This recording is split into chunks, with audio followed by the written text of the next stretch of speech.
歡迎大家翻嚟第396集嘅只要有電影。希望大家會中意呢個 channel 啦。如果係嘅話咧，就幫手訂閱，撳埋個鐘仔，comment like and share。另外咧，亦都可以 follow 我本人同埋只要有電影喺 Facebook 嘅專頁嘅。咁今集出街嘅時候，大家都應該知道晒奧斯卡金像獎嘅結果啦。咁最大嘅贏家咧就係Anora 阿諾拉，咁就攞晒啲最主要嘅大獎啦，包括電影啊、導演啊、原創劇本啊咁樣，咁仲有女主角添。咁其實賽前咧就另外有一部戲咧，就係我哋今日想講嘅，叫做 Emilia Perez， 中文咧就係艾蜜莉亞變奏曲。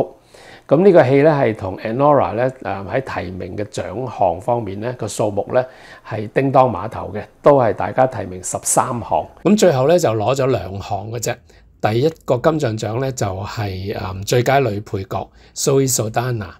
咁第2項金像獎咧就係最佳主題曲，就係由2個作曲家啦，Camille 同埋 Clement Deucol 就攞咗嘅。咁仲有一樣嘢咧就係其實呢個戲提名13項嘅消息出咗嚟之後咧，荷里活咧又或者係美國成個評論界咧，幾乎係一致咧係都嘩然嘅。雖然呢個戲咧就喺舊年嘅康城咧就攞咗2個好重要嘅獎啦，一個就係最佳評審獎啦，就另外一個咧就係最佳女主角。同埋其實係一個女演員嘅整體嘅獎嘅，就係特別講咧，就係即係特別提名嘅咧，就係呢一個喺戲裏邊飾演由一個大毒梟，後來做咗呢一個性別重置手術之後，成為一個真正嘅女人嘅一個西班牙嘅女演員，就叫 Carla Sofia Gascon。咁就同埋佢另外套戲仲有3個女演員咧，就一齊得獎嘅，即係一個所謂嘅 Ensemble Award。咁但係呢個戲後來去到美國嘅時候咧，其實即係都唔係好受注意嘅，直到係佢提名咗13項奧斯卡，咁就即係我睇嘅所有嘅。即係我接觸到嘅評論啦，即係唔能夠話所有嘅，我睇過嘅即係嘅評論裏邊咧，幾乎係95至98% 咧，都係鬧到佢七彩嘅，都係用一啲譬如話 awful 啊、難以想像啊、完全係拗頭啊，即係一啲咁嘅字眼咧，去形容呢個電影，即係覺得佢冇可能會提名咁多獎項嘅。咁但係無論點啦，即係突然間呢個戲咧就變成即係個風頭啊，可以話係一時無兩。咁但係咧就針對呢個女主角咧，即係最佳女主角提名，佢亦都係奧斯卡歷史上高咧第一個係即係跨女，即係我哋所謂嘅跨女主角嘅第一個提名人嚟嘅。咁但係咧就即係。臨呢一個投票前咧，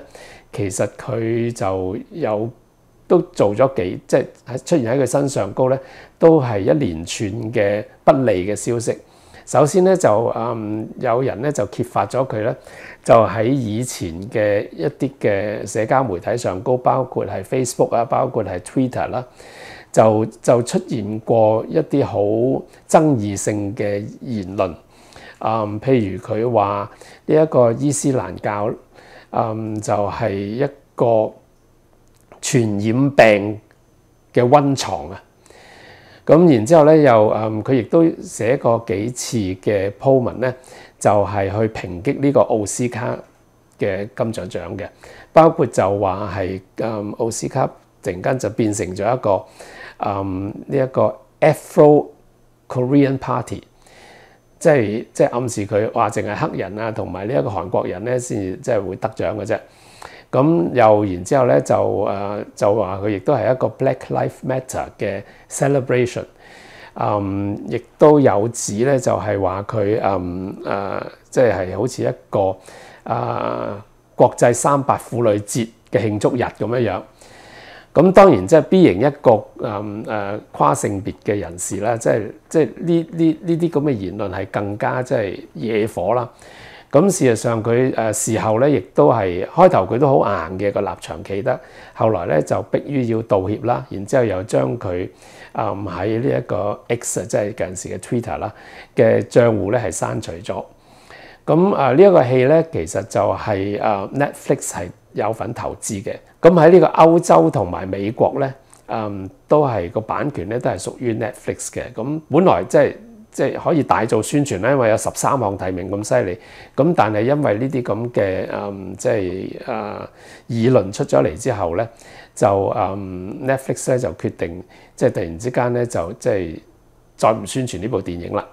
咁亦都試過即係好多嘅疑問咧，就係會唔會 Netflix 會 sponsor 翻即係呢個女演員即係過嚟參加奧斯卡咧？咁到最後咧，其實佢都係出席嘅。咁當然即係飲恨啦，就輸咗俾呢一個嘅Anora。咁所以呢個戲其實真係可以講嘅地方好多啦。咁就我都即係我喺上幾次嘅節目都講過，即係特別係講呢一個奧斯卡提名嘅即係嘅電影嗰一集裏邊，我就好早咧就攞咗呢個戲嘅一個嘅影片檔案啦。咁當時我仲未知道香港有冇得做嘅，咁所以其實我係睇咗大概係20分鐘到嘅。咁但係都感覺上即係其實我真係咯。我都講過多次，我唔係好太中意係喺即係網絡上高或者電腦上高睇嘅，因為嗰個投入感係真係差好遠，同埋好多細節都睇唔清楚啦。咁所以嗰陣時都覺得個戲怪怪地，咁就冇睇落去。咁但係拉尾知道咗即係佢會公映啦，咁就所以一直咧都相當期望咧係喺大銀幕上高睇到嘅。咁個戲即係。正如我正話所講啦，除咗即係佢嗰個古仔啦，即係就係話係一個嘅大毒梟，點樣係突然間即係會即係要求係做一個性別嘅重置手術咧，即係然之後跟住咧個戲咧就係描述佢成為咗一個女性之後嘅一連串嘅遭遇啦。咁呢個古仔係幾即係當然講述呢一個跨性別人士嘅電影古仔都好多啦，咁我都監製過一套啦。咁但係即係我覺得有趣嘅地方，呢個真係唔係我去攀附佢啊，即係呢個純粹係我自己嘅感覺。譬如我構思呢一個翠絲嘅故事嘅時候咧，其實都係想捉住一個嘅戲劇性，就由於係一個性別嘅轉變啦。咁如果係普普通通一個即係一個好即或者樣貌上高又好咩都好，即係個身份上高都比較普通嘅一個人，做咗一個即係咁大嘅決定，即係改變咗自己嘅一生啦。咁本身嘅戲劇性嘅衝突當然有啦，但係都唔係好夠戲劇性嘅。所以我當時候嘅即係突然間有嘅念頭咧，就係如果去即係決定咗呢一個性別重置手術嘅嗰一個本身嘅出世嘅時候嘅生理嘅身份係一個男性嘅話，而佢一路成長嘅時候，佢完全特別喺一個外形身上高咧，面貌身上高咧，係完全冇一絲可以俾人想像到佢係一個可以係成為一個女性嘅話，就即係而佢變成一個女性，即係變咗，即係亦都有好多嘅即係戲劇嘅元素。即係喺裏邊咯，咁所以個戲咧，即係後來咧就揾咗姜浩文做啦，因為佢本身就好 macho 啦，本身又個膚色又好黑啦，同埋佢從來即係當時候大部分嘅角色咧都係寫佢係一啲嘅即係脾氣好暴躁啊，或者係黑社會啊，即係呢一啲咁嘅角色嘅電影。咁但係即係去到 Emilia Perez 咧，即係當我睇到佢嘅介紹。即係佢又再推進一步啦，就係話佢呢一個手術之前嘅本人咧，就係一個竟然係一個大毒梟。咁我睇咗嗰個戲，即係嗰頭20分鐘嘅時候咧，其實俾我嗰個感覺個衝擊，我覺得即係都好犀利嘅。因為佢戲裏邊即係呢一個 Carla Sofia Gascon 飾演嘅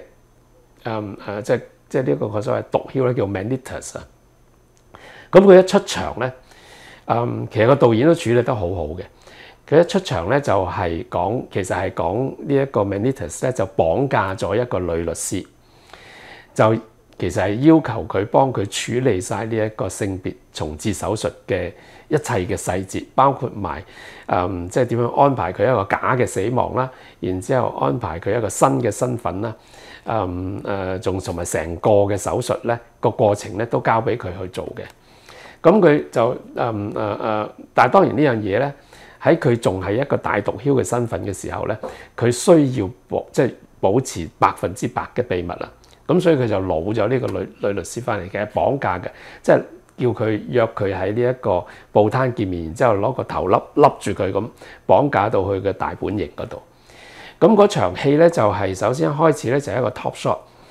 就其實佢哋喺一個貨櫃車裏邊嘅應該。因為嗰個即係其實係佢個總部嚟嘅，咁所以架車一路行緊嘅。咁初我仲以為成場戲係用 handheld， 但係其實唔係，其實係因為嗰個貨車一路喺個即係喺度行走緊啊，咁所以即係喐嚟喐去蹬下咁樣樣。咁個女律師咧就仲係笠住個即係頭巾嘅，或者個袋嘅咁。佢淨係可以透過嗰個麻布袋嘅嗰啲網孔咧，係即係睇到出邊，所以根本佢睇唔到乜嘢嘢。咁一開始嘅時候咧，就係一個 top shot， 就佢哋面對面咁坐喺個寫字台嗰度。咁然之後咧，跟住咧就係一個 close up 咧，就係呢一個佢嘅手啊，即係嗰個大毒梟嘅手。咁就個手指尾咧戴咗一隻好誇張嘅戒指。咁但係即係當然嗰個好誇張嘅戒指係好男性化啦，但係出奇地呢隻手咧就其實佢唔係好幼，但係即係你睇到啲皮膚咧都比較纖細嘅。咁然之後咧又再 close up 咧，佢即係下半個嘴下半即係下半嘅面孔啊，咁就係鬍鬚，即係好即係未去到鬍鬚勒突，但係即係冚唪唥都係鬍鬚啦。咁然之後咧，先至就亦都透過嗰個網孔咧，隱隱約見到佢個 profile， 但係唔清楚嘅。咁然之後到最後咧，就當然佢講嘢嗰聲咧係好沉啊，都即係俾人嘅感覺咧係好陰森嘅，係有啲 scary 嘅。咁然之後再 cut 佢咧就係拉開嗰個律師嘅嗰個布袋咧。即係笠住佢個頭嗰個袋咧，先至睇到佢成個人嘅即係個 big close up。咁就係一個其實佢頭髮唔係好多嘅，就有啲散亂啊。咁然之後咧就睇到佢嗰個皮膚咧，個面孔嘅皮膚咧係好粗糙嘅，即係好多毛孔嘅。咁然之後咧佢笑嘅時候咧，又睇到佢好似箍住個牙箍，即係有啲即係銀色喺度閃下咁樣樣。個笑容咧係好曖昧嘅，咁成樣嘢咧係好 scary 嘅，即係都幾得人驚嘅。咁同埋佢都身形都好粗壯啦。咁係一個咁嘅出場，咁即係所以即係一個咁嘅人物咧，你真係好難想像佢，即使係做咗手術之後，佢可以變成為一個乜嘢嘢嘅女人咧，即係或者點樣嘅女人咧？咁呢個就成為即係呢個戲即係表面上高嘅一個好大嘅戲劇嘅衝突啦。咁當然呢個題材好有趣啦。咁但係更加有趣嘅地方咧就係呢個導演叫 Jacques Audiard 嚇。咁佢佢嘅處理咧就係用一個歌舞電影嘅手法去表達呢個故仔。咁即係呢幾樣嘢加埋咧，都係一啲係好似好唔拉家，即係你唔會將佢想像埋一齊嘅一啲嘅元素。咁而且佢嗰個歌舞咧，亦都係好特別嘅一個形式。首先就係佢牽涉嘅題材，嗰個題材牽涉嘅場景咧，即係全部第一係現代化啦，第二咧佢亦都有打鬥嘅，後來亦都有一場槍戰嘅。咁又有即係黑社會啦，然之後有法庭啦，然之後又即係喺世界唔同嘅各地啦，即係另外一樣嘢咧，就係佢本身雖然係個法國導演咧，但係咧佢就將呢個故事咧就 set 咗喺墨西哥，因為墨西哥同呢個毒梟嘅身份咧就好切合啦。咁然之後中間咧亦都牽涉到瑞士啦、呢一個埃及啦、倫敦啦，即係好多呢啲咁嘅唔同嘅地方嘅。咁所以成樣嘢，你覺得哇，真係冚唪唥都係難以想像嘅。咁而呢個歌舞咧，有一啲咧好似 rap 咁樣嘅，有一啲咧就好似係佢係好似根本唔即係冇乜旋律嘅，但係佢其實係入咗個對白嘅，即係但係嗰個用曲入對白嗰樣嘢咧，又唔似得好似即葵丹美嗰種即係咁。因為即葵丹美，譬如呢一個秋水伊人啊嗰啲咁樣樣咧，其實都有即係個旋律個感覺都幾強烈嘅。咁但係好多場面咧，就喺 Emilio Perez 裏邊咧，即係嗰啲演員講嘅對白嘅時候，你知道佢係唱緊歌，但係嗰啲歌咧係冇旋律可言嘅。咁但係即使係咁樣樣，但係嗰啲即係嗰啲對白咧，唱下咧。突然間佢又先至入翻一個正式嘅旋律，而呢啲旋律咧係越聽越好聽嘅喎。即係好多人我理解咧，就係香港放映嘅時候都好似好多人話：啲歌唔好聽。但係其實即係呢個我都有一個感覺嘅，特別佢幾乎好多場戲嗰啲演員一開頭嘅時候，即係第一我都唔敢肯定佢係講緊對白定好似唱緊歌咁嘅喎。咁跟住慢慢就肯定，佢哋唱緊歌喎。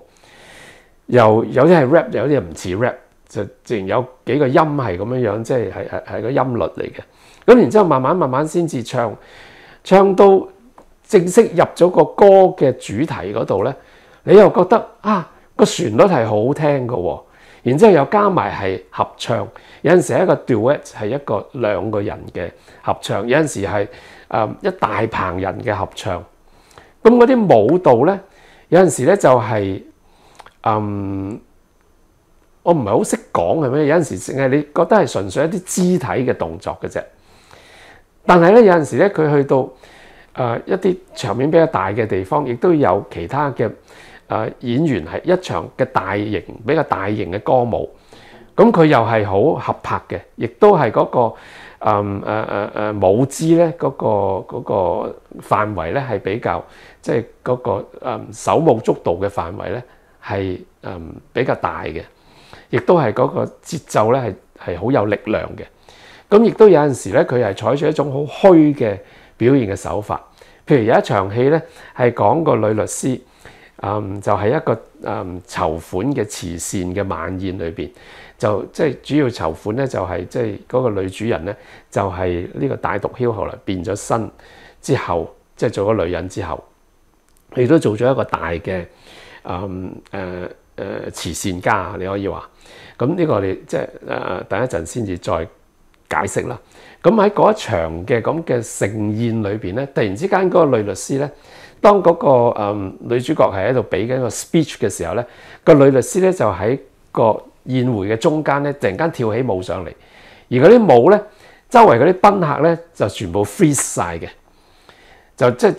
進入咗一個完全係一個主觀嘅一個世界裏邊。咁喺某啲嘅歌詞，某啲嘅音律底下咧，咁嗰啲嘅所謂即係衣光鬢影嘅嗰啲賓客咧，有陣時又會同佢配合，即係佢嘅歌曲咧，係會有一啲舞蹈嘅動作嘅，咁係好多樣化嘅。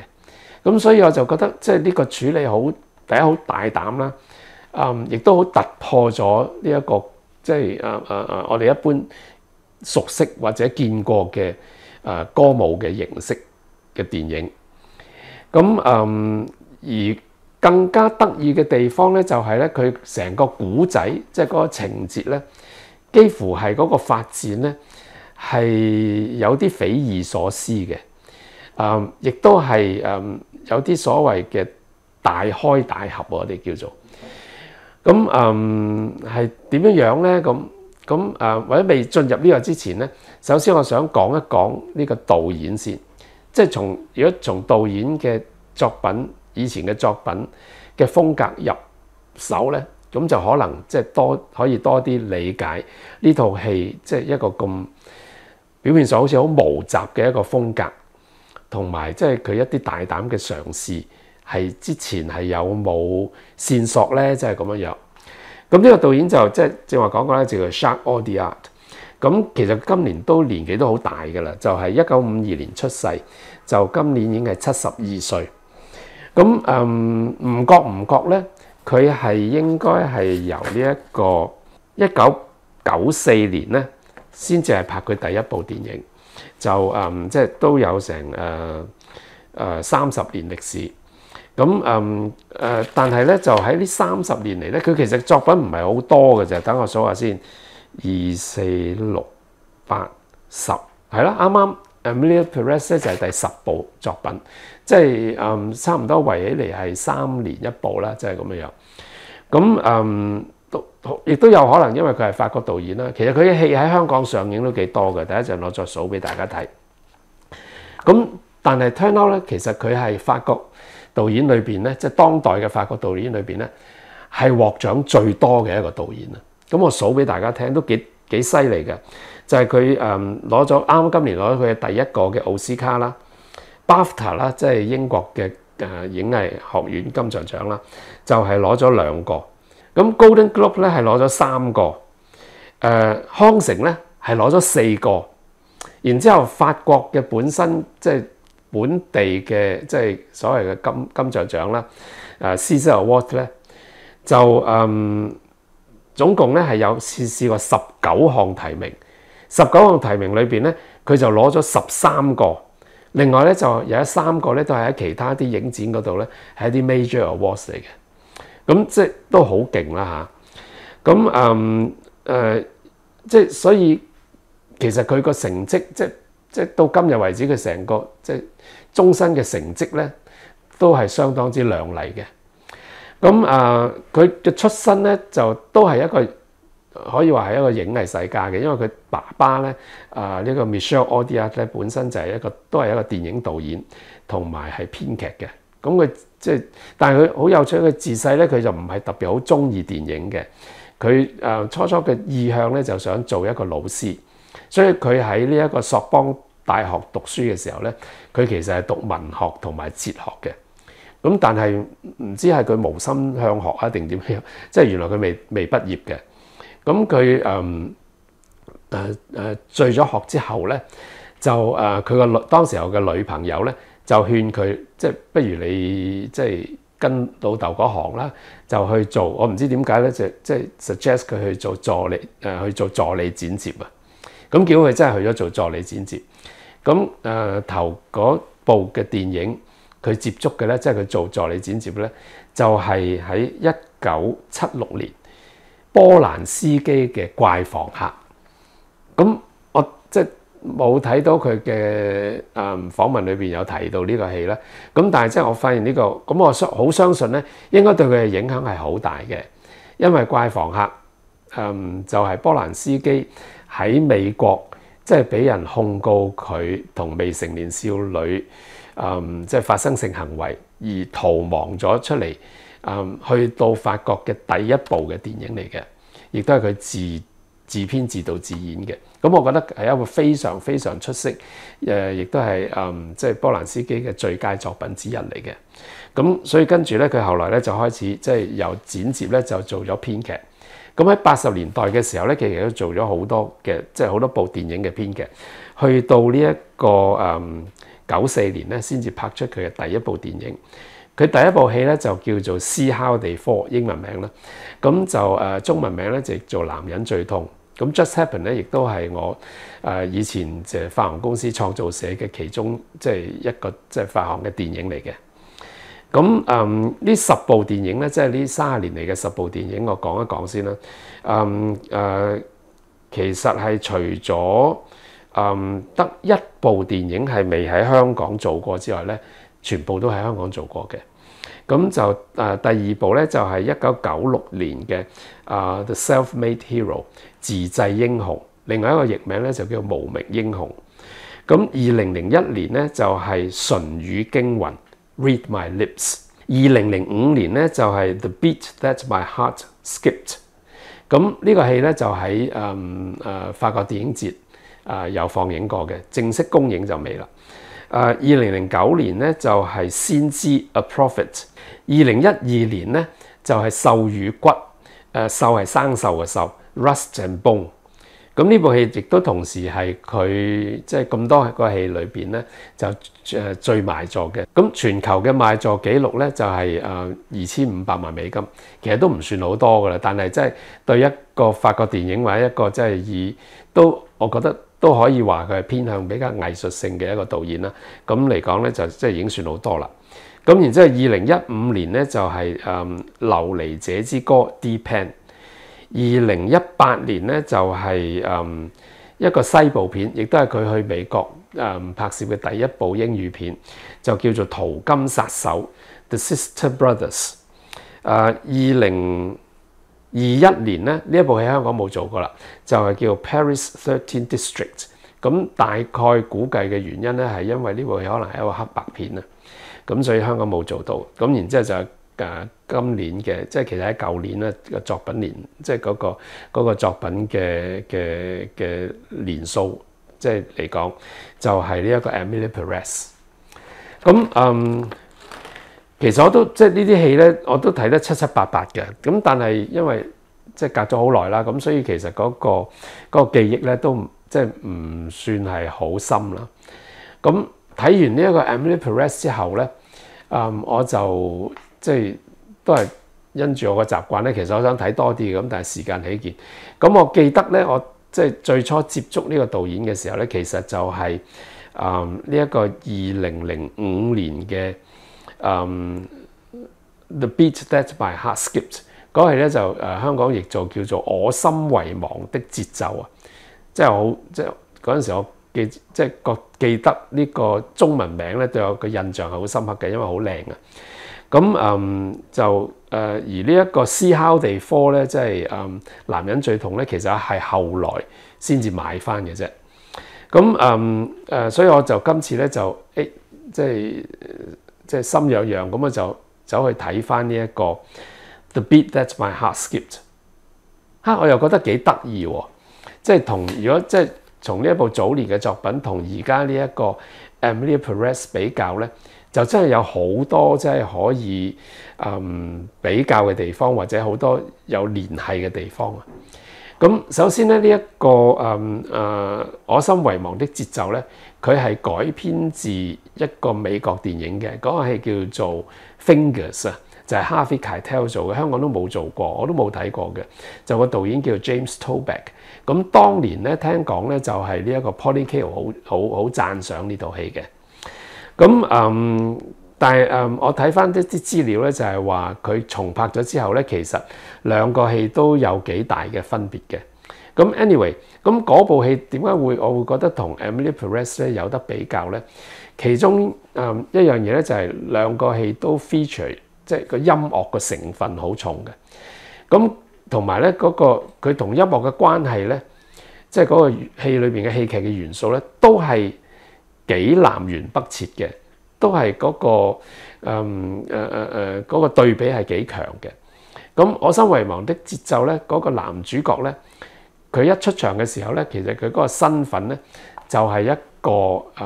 即係佢冇正式話佢係一個黑社會分子咧，但係起碼即係佢做嘅所有嘅嘢都係一啲非法嘅勾當。最主要嘅工作咧，其實就係佢成日同啲黑社會即係啲流民啊咁樣樣咧，就係一齊咧就去替呢個地產公司係做嘢。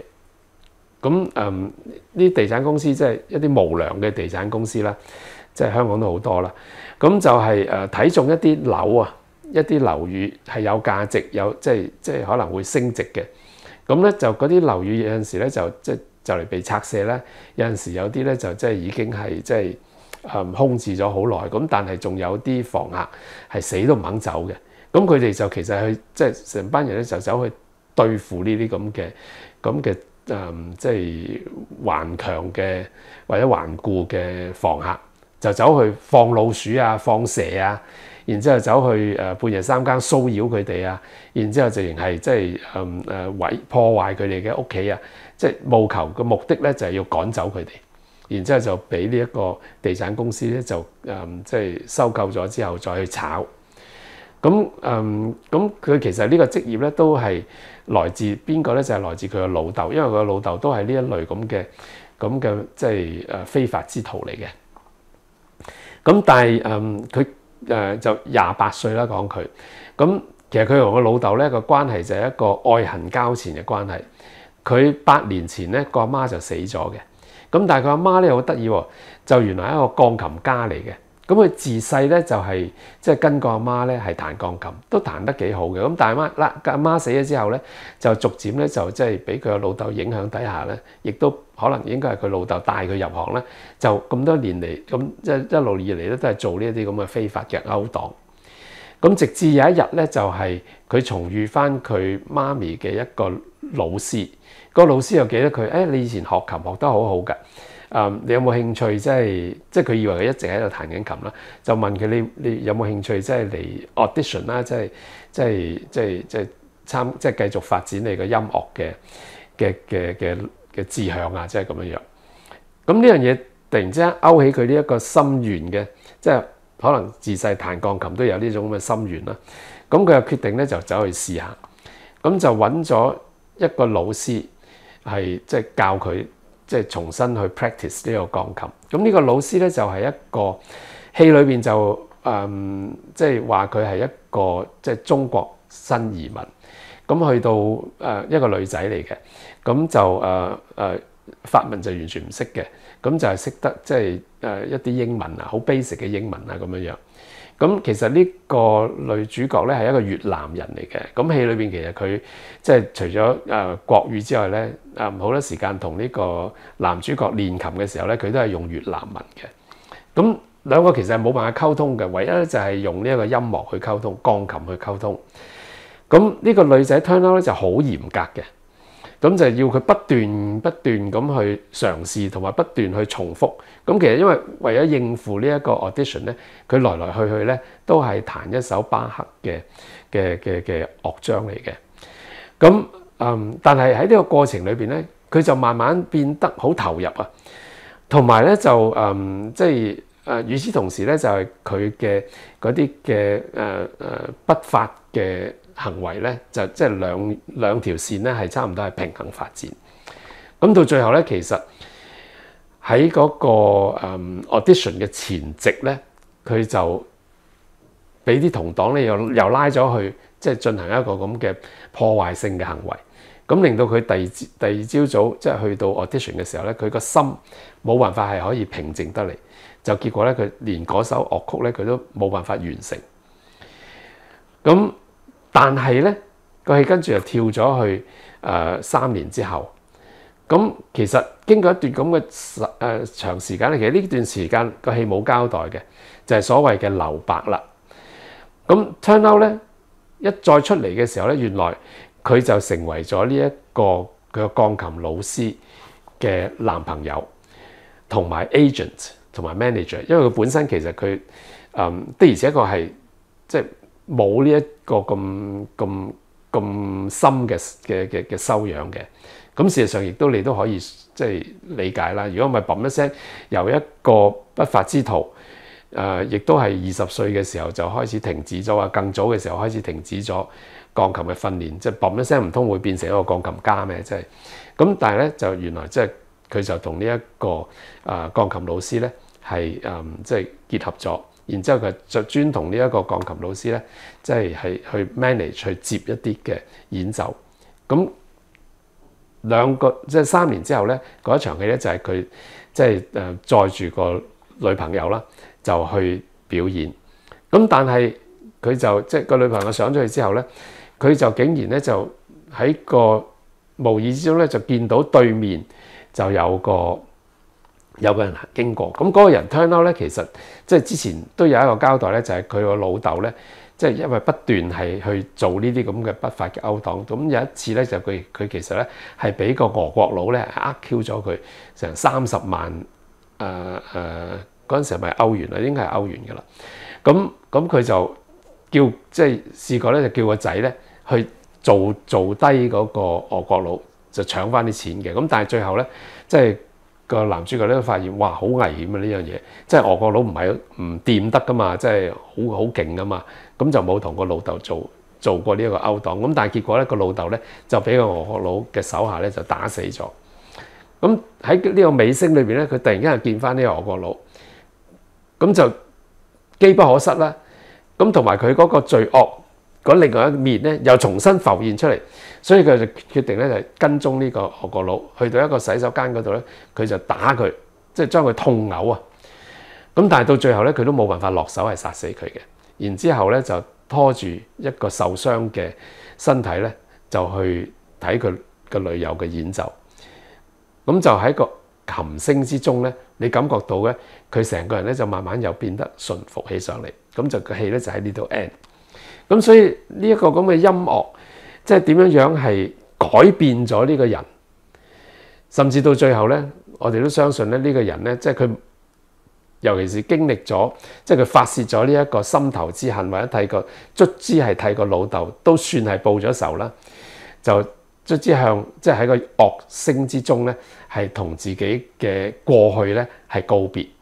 咁呢一個咁嘅主題，呢一個咁嘅處理咧，我就覺得係好似呢一個 Emilia Perez 啦，因為呢個 Emilia Perez 咧亦都係透過呢個嘅性別嘅重置嘅手術，係呢個大毒梟咧向過去咧係即係告別，然之後開始咗新嘅生命。但係呢個新嘅生命其實都一直都好好嘅，即係都即係無風無浪。但係佢亦都因為過去嘅一啲嘅羈絆，